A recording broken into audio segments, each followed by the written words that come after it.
Hi, welcome to another episode of the Stream of Thought podcast, where thoughts flow and ideas stick. It's your host, Jasmine. And this week, and today, I was thinking about getting older and how when you get older, you start to act more and more like your parents. And when I was younger, I didn't really think I was like, I'm not gonna be like my mom. Like, what? I'm gonna be different, you know? And that's how you think as a kid. But now that I'm 30, I notice a lot of things that are just like my mom. First of all, I look just like my mom, and I act a lot like my mom, and I love that. But one thing I will say that I used to make fun of her about all the time when I was a kid is that she would cry over well, it seemed silly at the time as a kid, I guess. But like anything on a TV show or a movie, like the dog died, which is sad. Okay, if a dog died in real life, that is sad. But I would be like, this is not real, ma'am. This is not real life. I'm pretty sure that dog is living his best life in real life. So the fact that he died in the movie, like, we don't have to cry. But now, I will literally cry over everything. Not only just dogs, cats, people, like everything in the movie. Oh, maybe he said something like, the guy said something really emotional, really romantic. I'ma cry. Or the girl said something really emotional, romantic. I'ma cry. And so now I don't laugh. Well, now I laugh at myself because I'm like, oh my God, I'm just like her. I am literally copy and paste. And so, yeah, it is not a bad thing, you know? But it also reminded me of something else because today I was watching this show called The Pit. And The Pit is a medical drama. And from what I hear, it's supposed to be like the best medical drama that's, or the most accurate medical drama that's close to like how real doctors, you know, experience the emergency room because it's based in the emergency room of a hospital somewhere. I don't even know where it's set. But anyway, that's not relevant. So I was watching that show and it made me think of two things. Number one, I have a friend who's an MD. She just became a doctor, whoop, whoop. So she just became licensed, just graduated school. And I remember at first she was saying she wanted to be a pediatrician, which initially I always thought that was like, whoa, because I don't think I could handle that emotionally because you're not always gonna have a good day, like when it comes to like, and you gotta deal with babies, like infants or, you know, premature babies or toddlers or just kids in general. And I just felt like that would be like overwhelming, and or overstimulating, and then sometimes you might lose a patient, and I just don't think I could deal with that. So, but somebody got to do it. But I don't know if she still wants to go into pediatrics or not, but yeah, she's definitely a doctor. But so it made me think of her because I was like, oh, so if she's in the emergency room, she'll be like the doctors on the pit, or in the pit. And I was like, okay, that would just be too much. How do you deal with that, like morally? And also, like, how do you sleep at night if, for instance, you lose someone? So on one of the episodes, they ended up losing a patient, one of the doctors, and I think he was a resident. He ended up losing a patient, the first patient he's ever lost. And so he didn't want to stop doing compressions when the patient was already gone, unfortunately. And that was just like a lot for him to process because he, like I said, had never been through it before. And I don't wish that on my friend, of course, but like she might have to experience that, and that's gonna really suck. And I don't know what type of like coping mechanisms they give doctors. Probably a therapist, psychologist, you know, recommendation, things like that.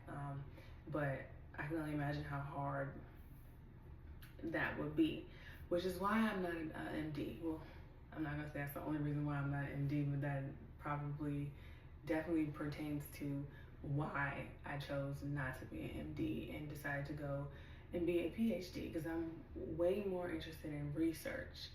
I do not want to have someone else's life in my hands. Like, I don't want to be the one to make that decision, which is also why I decided not to be a lawyer, because morally, number one, and also I just did not want to have to deal with, oh, I'm defending somebody guilty, or I am trying to prosecute or put away someone innocent.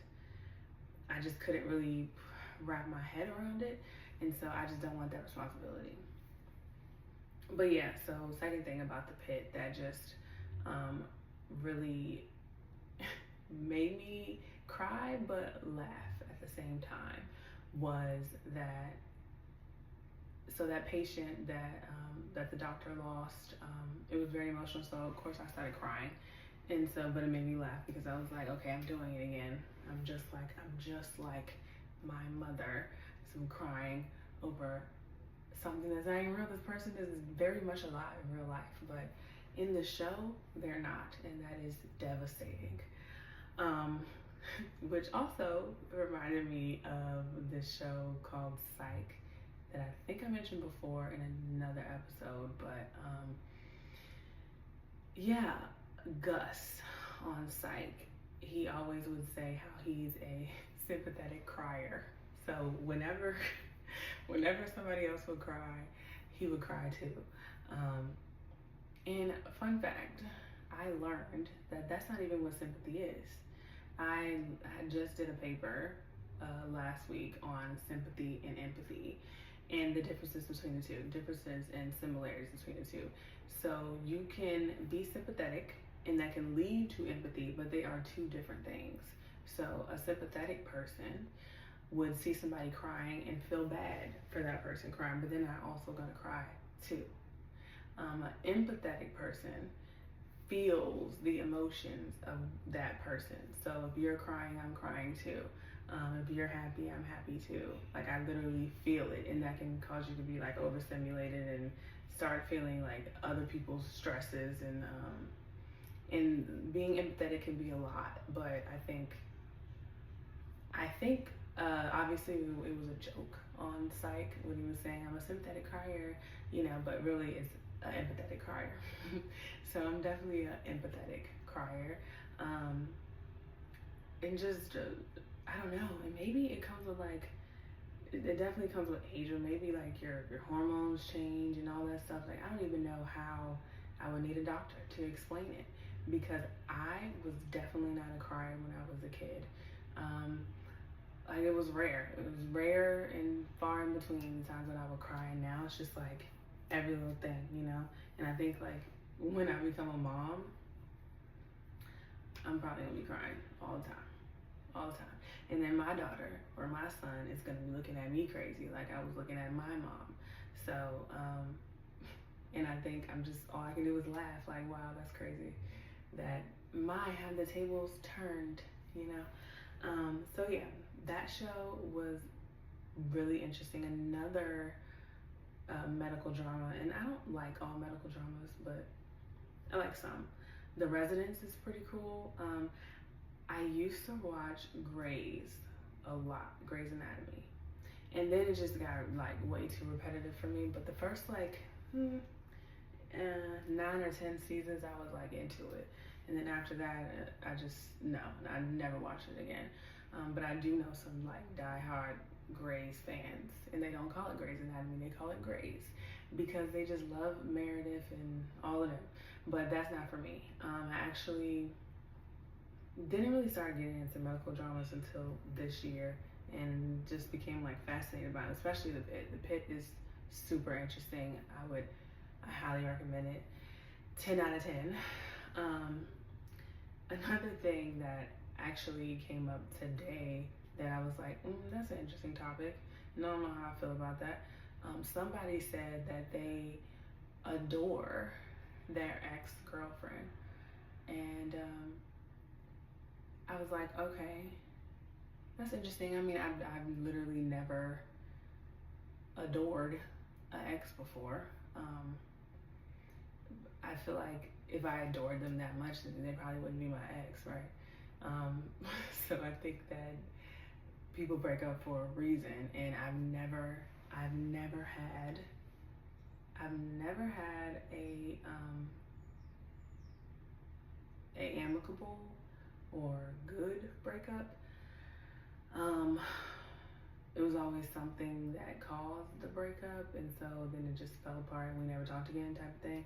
So that's cool. If people have amicable breakups where you can say, I adore this person, I love this person, and I wish the best for this person. I think that's amazing.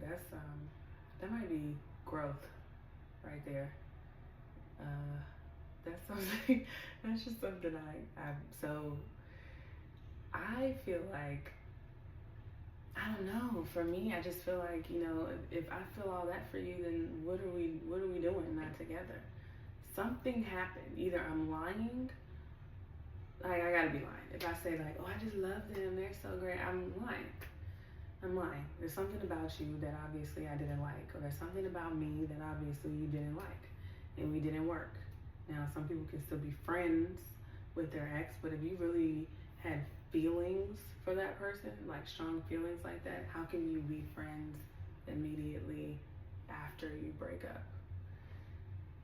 I don't see that either. Yeah, so those were some fun topics. Fun, interesting, funny, like all of the above topics that I had on my mind this week. Yeah, so thank you for listening to this episode, and all of the audio will be on anywhere you can get your podcast, but the video will only be on the Stream of Thought YouTube channel. So yeah, thanks for listening again, and I'll see you next time. Bye.